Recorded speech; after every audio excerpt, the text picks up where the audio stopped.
ఆచార్యదేవ ఏమంటివి ఏమంటివి జాతిన బొమ్మన సూతు సుతున కింద నిల్వ అర్హత లేదంటివా? ఎంత మాట ఎంత మాట! ఇది క్షాత్ర పరీక్ష కానీ క్షత్రియ పరీక్ష కాదు కాకూడదు. కుల పరీక్ష ఎందువా? నీ తండ్రి భరద్వాజని జననమెట్టిది, అది జుగుక్షాకరమైన నీ సంభవమెట్టిది. మట్టి కుండలో పుట్టితివి కదా, నీది ఏ కులము? ఇంతయేలా అస్మత్పితామహుడు కొరుకల వృద్ధుడైన ఈ శాంతనవుడు శివసముద్రుల భార్యకు గంగాగర్భమున జనించలేదా?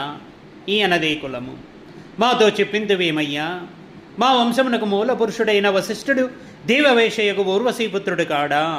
అతడు పంచమజాతికనైన అరుంధతి ఎందు అశక్తిని, ఆ శక్తి చండాలంగన ఎందు పరాశరుని, ఆ పరాశరుడు పల్లెపడిసైన మత్స్యగంధి ఎందు మా తాత వ్యాసుని, ఆ వ్యాసుడు విధవరాండ్రైన మా పితామహి అంబికతో మా తండ్రిని, మా పినపితామహి అంబాలికతో మా పినతండ్రి పాండురాజును, మా దాసితో ధర్మ నిర్మాణచరుడని మీచే కీర్తించబడుతున్న ఈ విదురదేవుని కనలేదా?